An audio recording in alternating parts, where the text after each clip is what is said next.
Nous voilà dans la première partie de la formation sur After Effects. Alors avant de vous parler de l'interface, j'aimerais vous dire quelques mots sur After Effects. Rien ne sert de s'énerver dans After Effects. En général, dans l'informatique, rien ne sert de s'énerver.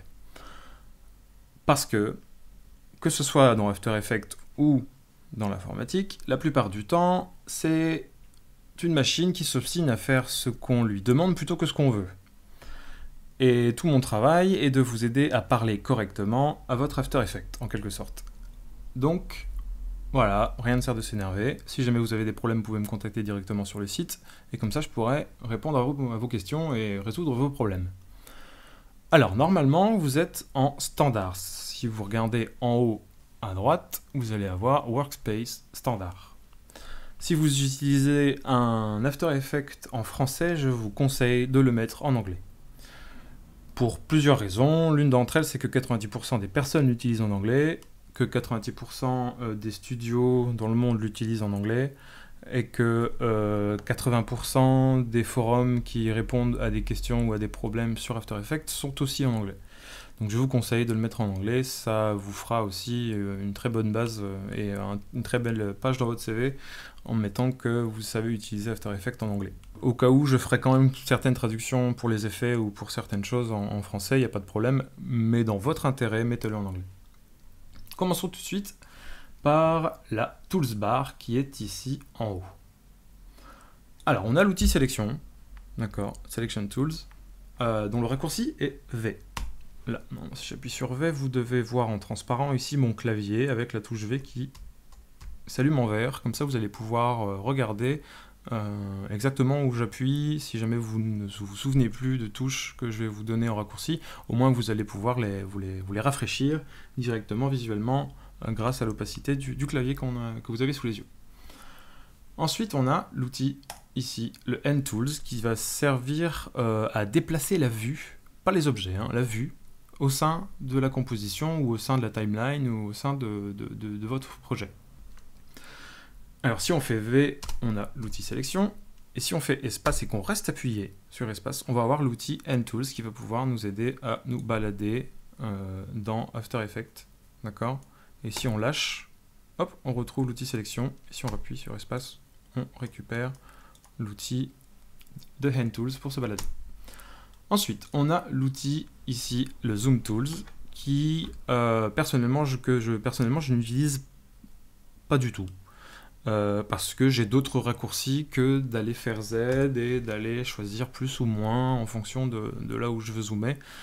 Je trouve pas ça très ergonomique. Alors personnellement, soit j'utilise CTRL+ ou CTRL- sur le pavé numérique. Là, c'est assez fastidieux aussi. Moi, ce que je vous conseille, c'est de faire Alt, zoom avant avec la molette haut et zoom arrière avec la molette bas, en restant appuyé sur Alt. Et là, vous allez pouvoir zoomer et dézoomer dans n'importe quelle catégorie, que ce soit dans la composition, dans la timeline ou dans votre projet, vous allez pouvoir zoomer à l'intérieur des parties d'After Effects. C'est quand même beaucoup plus rapide et beaucoup plus ergonomique. Bref. Ensuite, on a ici l'outil rotation qu'on va beaucoup utiliser pour faire tourner des layers, des images, des vidéos ou toutes sortes de choses un peu plus rapidement que de devoir aller chercher dans les propriétés du footage, du layer ou du calque. Donc le raccourci c'est W. Moi il s'affiche en QWERTY, mais normalement votre W est à côté de mon Z à moi. Ensuite on a les outils de caméra. Donc normalement si on reste appuyé, on peut voir tout le développé de tous les outils de caméra. Là on peut pas les voir parce que j'ai pas de caméra, du coup After Effects refuse de me les montrer, mais on verra ça en détail. De toute façon tout ce que je vous explique là, on verra tout ça en détail par la suite, mais au moins vous savez où ça se trouve. Donc cet outil de caméra, ça va nous servir à avancer ou reculer l'outil caméra, à faire des rotations ou des translations gauche-droite au bas. Ici on a l'accroche point qui va être très utile, l'outil, le raccourci c'est Y, qui va être très utile pour aller bouger des layers de la manière dont ça nous semble le plus utile. L'accroche point, voyez ça comme un point de pivot sur vos layers. D'accord? Si vous faites tourner une feuille sur elle-même et que vous mettez votre doigt au milieu, elle va tourner sur elle-même. Mais si vous mettez votre doigt sur le coin inférieur droit, ben forcément, elle ne va pas tourner en son centre, elle va tourner en son coin inférieur droit. Et ben là, c'est un peu pareil. L'accroche point, c'est là où ça ne va pas bouger. C'est là où sera le point de pivot de votre image ou de votre vidéo. Ça sera plus facile pour animer certains effets ou certains calques. Ensuite, on a ici le Rectangle Tools, mais si on reste appuyé dessus, on va pouvoir avoir des cercles, des étoiles, des lignes, des ovales, pour justement aller faire des masques ou créer des formes qui nous semblent utiles. Donc ça, on verra aussi ça en détail, il n'y a pas de problème. Et on va aussi pouvoir les éditer, vous allez voir, c'est assez facile. C'est plutôt un raccourci de l'outil qui est juste à côté, qui est l'outil plume. Cet outil plume, il fonctionne un peu comme l'outil carré, c'est-à-dire qu'on va pouvoir aller tracer avec la plume des formes géométriques, ou alors des formes complexes avec des courbes grâce à des tangentes et à une courbe de Bézier. Tout ça, on le verra plus tard. S'il y a des gens qui ont déjà utilisé Photoshop ou Illustrator, ça doit leur être familier. Et vous allez voir que la suite Adobe est bien faite, ça en ressemble en tout point. Ici, on a l'outil texte qui va nous servir à placer du texte. Et si on clique dessus, bon là je peux pas parce que pareil j'ai encore rien construit dans After Effects donc on peut pas voir, mais dès que nous allons cliquer sur l'outil texte, on va voir apparaître des menus pour aller plus en détail dans le texte. Alors ici on a le Brush Tools et c'est ce triptyque on va dire d'icônes, donc le Brush Tools, le Clone Stamp Tools et la gomme pour gommer justement le Brush Tools.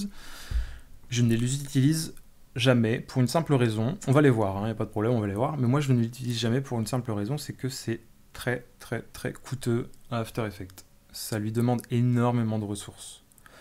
Comme je viens d'une formation d'animation traditionnelle, j'utilise plutôt des logiciels d'animation traditionnelle pour utiliser ce genre d'outils. Parce que After Effects, voilà, ça le pèse, quoi. C'est assez lourd, hein, une composition avec du Brush Tools. Donc je déconseille l'utilisation du Brush Tools, vraiment. Mais on le verra, ça, il n'y a pas de problème. Ensuite, ici, on a le Roto, qui marche aussi avec le Tools, que je n'utilise jamais pour les raisons que je viens de vous expliquer. Et ici, l'outil marionnette qui nous sera grandement utile pour les animations. Et on va pouvoir, comme ça, créer des points à bouger sur l'image, et ça va déformer l'image en fonction des points qu'on va créer. Ensuite à côté, c'est surtout des outils d'axe pour les objets qu'on veut utiliser en 3D, donc tout ça on verra ça en détail. Et le snapping aussi, c'est une manière, on va dire, de déplacer des objets pour les coller entre eux, ou justement pour qu'ils ne soient pas collés, pas aimantés, et qu'on puisse être libre dans nos mouvements avec l'outil sélection. Ensuite, le workspace, ici on a beaucoup de choses. Alors moi j'ai créé mes propres tools, mais ça on verra plus tard. Mais sachez que c'est là où ça va se placer toutes les organisations de votre workspace, que vous allez pouvoir éditer. Et ça on verra aussi après. On a le coin info ici. Alors ça va surtout nous montrer les X et les Y. Ça nous sera très utile quand on va commencer à faire du script, parce qu'au moins on aura des informations en temps réel sur où est-ce qu'on est dans l'espace de notre composition. On a aussi un RGB pour voir la colorimétrie, mais bon, ça c'est un peu moins utile, je trouve. On a l'audio. Si vous importez un MP3 au sein de votre composition, c'est là que vous allez avoir les taux de dB. Personnellement, j'utilise très rarement et je vous déconseille de faire un montage audio dans After Effects parce que After Effects, on va dire, a du mal à synchroniser l'image avec le son. Ça fait partie de l'un de ses plus gros défauts. Voilà, donc ne vous fiez pas à 100% au son et à l'image de la preview, d'accord, parce que ça arrive que ça foire et qu'il y a un décalage de 2 ou 3 images. Alors c'est pas grand chose, hein, c'est pas grand chose, mais quand vous commencez à faire des choses qui sont synchronisées avec du son vraiment très précisément, After Effects c'est pas la solution.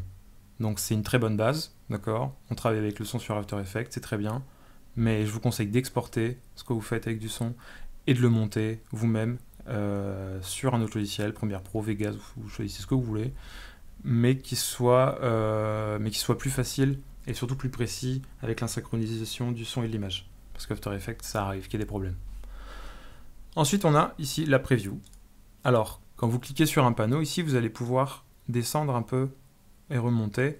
Pareil, sur le côté, hein. Vous allez pouvoir faire un peu ce que vous voulez avec le menu. Et ici, la preview, donc ça va être pour lire l'animation que vous avez réalisée. Imaginons que vous déplacez un objet, vous voulez voir ce que ça donne d'un point de vue du timing. Bon, alors vous allez faire espace ou alors 0, la touche 0 de votre clavier, de votre pavé numérique. Et là, il va commencer à précalculer les images. Donc c'est cet outil-là qui va le faire, qui va précalculer les images et qui va vous les rendre, on va dire, au bon timing, pour que vous vous rendiez compte de ce que vous êtes en train de faire.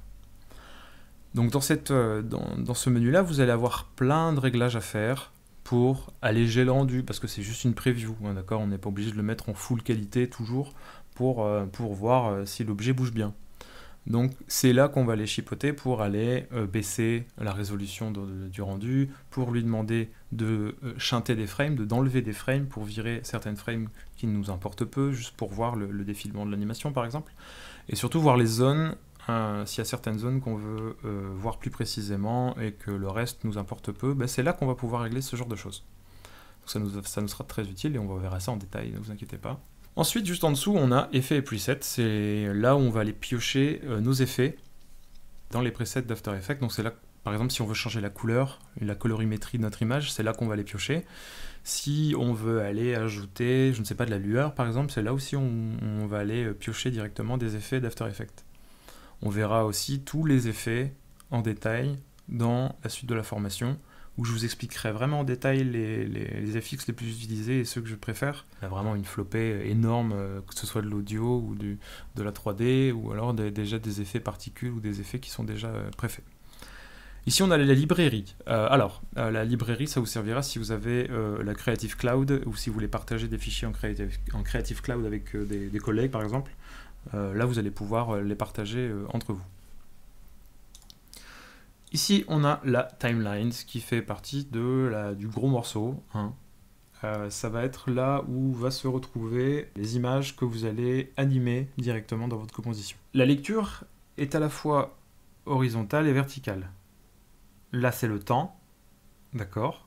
Ici, c'est le temps. Et ici, verticalement, ça va être une superposition de layers que vous allez poser au fur et à mesure de votre animation. On verra ça aussi en détail.